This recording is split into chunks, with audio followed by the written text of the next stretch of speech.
Hello friends, hi, ನನ್ನ ಚಾನಲ್ಗೆ ಸ್ವಾಗತ. ಬನ್ನಿ, ನಾನಿವತ್ತು ವೆರಿ ಹೆಲ್ದಿ ಆ್ಯಂಡ್ ಟೇಸ್ಟಿ ತೋರಿಸ್ತಾ ಇದ್ದೀನಿ. ಹೆವಿ ಪ್ರೋಟೀನ್ ಇದೆ ಇದರಲ್ಲಿ. ಇದು ಚೋಯಾ ಚಾಪ್, ಚೋಯಾ ಚಂಕ್ಸ್ ಬರುತ್ತಲ್ವ, ಸೇಮ್ ಅದೇ ಇದರಲ್ಲಿ. ಅದನ್ನು ನಾನು ಈ ನಾನ್ ವೆಜ್ಜಲ್ಲಿ ಲೆಗ್ ಪೀಸ್ ಮಾಡ್ತಾರಲ್ವ, ಆ ಟೈಪಲ್ಲಿ ಮಾಡಿದ್ದೀನಿ. ಇದು ಆನ್ಲೈನಲ್ಲೂ ಸಿಗುತ್ತೆ, ಈ ಶಾಪ್ಗಳಲ್ಲೂ, ರಿಲಯನ್ಸ್, ವಿಶಾಲ್ ಮಾರ್ಟಲ್ಲೆಲ್ಲ ಸಿಗುತ್ತೆ.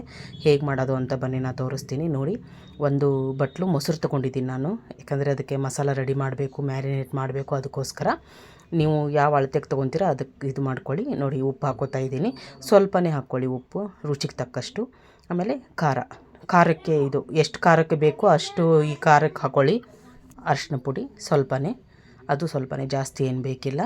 ಧನಿಯಾ ಪುಡಿ ಅದು ಅರ್ಧ ಟೀ ಸ್ಪೂನ್ ಸಾಕು. ನೀವು ಯಾವ ಅಳತೆಗೆ ತೊಗೊತೀರೋ ಅದಕ್ಕೆ ಹಾಕ್ಕೊಳ್ಳಿ. ಅದೇ ರೀತಿ ಜೀರಾ ಪುಡಿ. ಆಮೇಲೆ ಇದು ಪೆಪ್ಪರ್, ಟೇಸ್ಟ್ ತುಂಬ ಚೆನ್ನಾಗಿ ಫ್ಲೇವರ್ ಬರುತ್ತೆ ಪೆಪ್ಪರ್ ಹಾಕೋದ್ರಿಂದ. ಇದು ಕಾಶ್ಮೀರಿ ಚಿಲ್ಲಿ ಪೌಡ್ರು, ಕಲರ್ಗೋಸ್ಕರ, ಕಲರ್ ಬರಬೇಕಲ್ವ. ಇದು ಸ್ವಲ್ಪ ಚಾಟ್ ಮಸಾಲ, ಚಟ್ಪಟ ಇರಬೇಕಲ್ವ, ಅದಕ್ಕೋಸ್ಕರ. ಇದಕ್ಕೆ ಚಿಕನ್ ಮಸಾಲ ಬೇಕೇ ಬೇಕು ಇದಕ್ಕೆ, ಇಲ್ಲದೇ ಇದ್ದರೆ ಟೇಸ್ಟ್ ಬರೋದೇ ಇಲ್ಲ. ಅದು ಸೂಪರ್ ಟೇಸ್ಟ್ ಕೊಡುತ್ತೆ. ಇದನ್ನು ಚೆನ್ನಾಗಿ ಮಿಕ್ಸ್ ಮಾಡ್ಕೊಳ್ಳಿ. ಇದು ಫುಲ್ಲು ಮಸಾಲೆ ಎಲ್ಲ ಮಿಕ್ಸ್ ಆಗಬೇಕು. ಅದು ಮಿಕ್ಸ್ ಆದಮೇಲೆ 1 ಟೀ ಸ್ಪೂನಷ್ಟು ಜಿಂಜರ್ ಗಾರ್ಲಿಕ್ ಪೇಸ್ಟು, ಮೊದಲೇ ಹಾಕ್ಕೊಂಡ್ರೂ ಪರವಾಗಿಲ್ಲ, ಆಮೇಲೆ ಹಾಕ್ಕೊಂಡ್ರೂ ಪರವಾಗಿಲ್ಲ. ಇದು ಮಿಕ್ಸ್ ಸೆಸ್ಮಿಂಗ್ ಬರುತ್ತೆ, ಅದು. ಇದು ಆರಿಗ್ಯಾನೋ, ಇದು ಪಿಜ್ಜಾ ಐಟಮಲ್ಲಿ ಬರುತ್ತಲ್ವ, ಸೇಮ್ ಅದೇ. ಇದು ಸ್ವಲ್ಪ ಚಟ್ಪಟ ಟೇಸ್ಟ್ ಕೊಡುತ್ತೆ, ಅದಕ್ಕೋಸ್ಕರ ನಾನು ಇವನ್ನೆಲ್ಲ ಮಿಕ್ಸ್ ಮಾಡ್ತಾಯಿದ್ದೀನಿ. ತುಂಬ ಚೆನ್ನಾಗಿ ಫ್ಲೇವರು ಬರುತ್ತೆ, ಟೇಸ್ಟ್ ಬರುತ್ತೆ, ಅದಕ್ಕೋಸ್ಕರ. ಇವಾಗ ನೋಡಿ, ಇದು ಮಸಾಲೆ ರೆಡಿ ಆಯಿತು. ಈ ಹದದಲ್ಲಿ ಇರಬೇಕು ಇದು. ನೋಡಿ, ಇದು ಸೋಯಾ ಚಾಪ್ ನಾನು ಫ್ರೀಝರಲ್ಲಿ ಇಟ್ಟಿದ್ದೆ, ತೆಗೆದುಬಿಟ್ಟು ನಾರ್ಮಲ್ ಟೆಂಪ್ರೇಚರ್ ಬರೋವರೆಗೂ ಹೊರಗಡೆ ಇಟ್ಟಿದ್ದೀನಿ. ಇದನ್ನು ಅಲ್ಲಿ ಒಂದು ಸ್ವಲ್ಪ ಕಟ್ ಮಾಡ್ಕೋಬೇಕಂದ್ರೆ ಸ್ವಲ್ಪ ಗೆರೆ ಥರ ಕಟ್ ಮಾಡಿಕೊಂಡು ಈ ಮಸಾಲೆಯನ್ನು ಈ ಥರ ಸ್ಪ್ರೆಡ್ ಮಾಡಬೇಕು.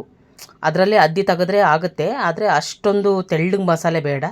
ಇದನ್ನು ಒಂದು 5ರಿಂದ 10 ನಿಮಿಷ ರೆಸ್ಟ್ ಬಿಡಬೇಕು, ಯಾಕಂದರೆ ಮಸಾಲೆ ಅದರಲ್ಲೆಲ್ಲ ಇಂಗಬೇಕಲ್ವ, ಅದಕ್ಕೋಸ್ಕರ. ಕ್ಲೋಸ್ ಮಾಡಿ ಬಿಟ್ಬಿಡಿ. ಇದು ಸೋಯಾ ಚಂಕ್ಸ್ನ ಕರ್ಬ್ಸ್. ಇದು ನೋಡಿ, ಈ ಥರ ಈ ಬ್ರೆಡ್ ಬರುತ್ತಲ್ವ, ಅದ್ರ ಥರ. ಅದನ್ನು ನಾನು ಇದರಲ್ಲಿ ಕುಟ್ಟಿ ಪುಡಿ ಮಾಡ್ಕೊಂಡಿದ್ದೀನಿ, ಮಿಕ್ಸಿಗೆ ಹಾಕಿಲ್ಲ. ಮಿಕ್ಸಿಗೆ ಹಾಕಿದ್ರೆ ಪೌಡ್ರ್ ಆಗಿಬಿಡುತ್ತೆ. ಇಲ್ಲಿ ಅದಕ್ಕೆ ಡಿಪ್ ಮಾಡೋಕ್ಕೆ ನಾನು ಮೊಟ್ಟೆನ ತೊಗೊಂಡಿದ್ದೀನಿ. ನೀವು ಮೈದಾ ಜ್ಯೂಸು ಮಾಡ್ಕೋಬೋದು, ಅಂದರೆ ಮೈದಾ ಸಾಸ್ ಥರ ಬರುತ್ತಲ್ಲ, ಸ್ವಲ್ಪ ಮೈದಾ ಹಿಟ್ಟಿಗೆ ನೀರು ಹಾಕಿ ಮಿಕ್ಸ್ ಮಾಡಿ ಮಾಡ್ಕೋಬೋದು. ಇಲ್ಲಿ ನೋಡಿ, ನಾನು ಮೊಟ್ಟೆ ತೊಗೊಂಡಿದ್ದೀನಿ, 2 ಮೊಟ್ಟೆ ತೊಗೊಂಡಿದ್ದೀನಿ.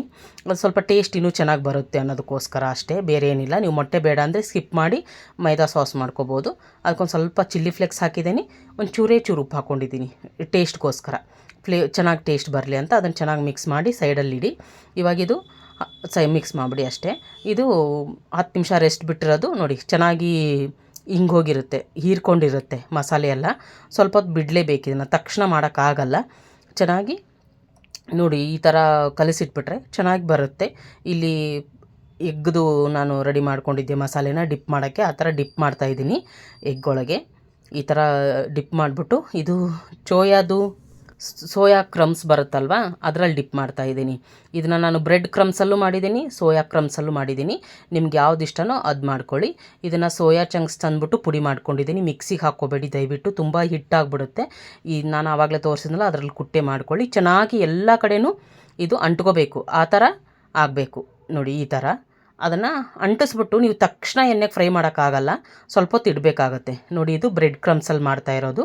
ನೋಡಿ, ಬ್ರೆಡ್ ಕ್ರಮ್ಸಲ್ಲಿ ಮಾಡಿದ್ರೂ ಟೇಸ್ಟ್ ಬರುತ್ತೆ, ಸೋಯಾ ಕ್ರಮ್ಸಲ್ಲಿ ಮಾಡಿದ್ರೂ ಟೇಸ್ಟ್ ಬರುತ್ತೆ. ನಿಮ್ಗೆ ಯಾವ್ದು ಇಷ್ಟ ಅದರಲ್ಲಿ ಮಾಡ್ಕೊಳ್ಳಿ, ಏನು ಪ್ರಾಬ್ಲಮ್ ಇಲ್ಲ. ಸೋಯಾ ಕ್ರಮ್ಸೇ ಬೇಕು ಅಂತ ಏನಿಲ್ಲ, ಕಂಡೀಷನ್ ಇಲ್ಲ. ಯಾವುದಾದ್ರೂ ಓಕೆ, ನಿಮ್ಗೆ ಯಾವ್ದು ಇಷ್ಟ, ಯಾವ್ದು ಈಸಿ ಆಗುತ್ತೆ ಅದರಲ್ಲಿ ಮಾಡ್ಕೊಳ್ಳಿ.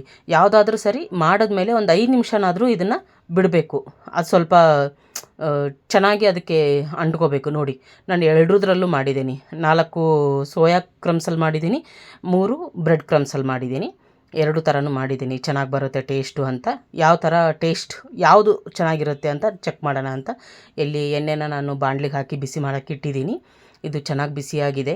ನೋಡಿ, ಇವಾಗ ಒಂದು ಸ್ವಲ್ಪ ಹಾಕಿ ನೋಡ್ತಾ ಇದ್ದೀನಿ. ಇವಾಗ 2 ಹಾಕ್ಕೊಂಡು ನಾನು ಫ್ರೈ ಮಾಡ್ಕೊತಾ ಇದ್ದೀನಿ ಇವನ್ನ, ಸೋಯಾ ಚಾಪ್ಸ್ನ. ನೋಡಿ, ಈ ಥರ ತುಂಬ ಜಾಸ್ತಿ ಹಾಕಬೇಡಿ, 2 3 ಹಾಕಬೇಡಿ, ಅದು ಒಂದಕ್ಕೊಂದಾಗಿ ಚೆನ್ನಾಗಿ ಬರಲ್ಲ. ಈ ಥರ ತಿರುಗಿಸಿ ಚೆನ್ನಾಗಿ ಫ್ರೈ ಮಾಡಬೇಕು. ಗ್ಯಾಸ್ ಫ್ಲೇಮ್ ಸಿಮ್ಮಲ್ಲಿ ಇಡಬೇಕು, ಅಂದರೆ ಮೀಡಿಯಮಾಗಿ, ತುಂಬ ಸಿಮ್ ಬೇಡ, ಮೀಡಿಯಮಲ್ಲಿ ಇರಬೇಕು.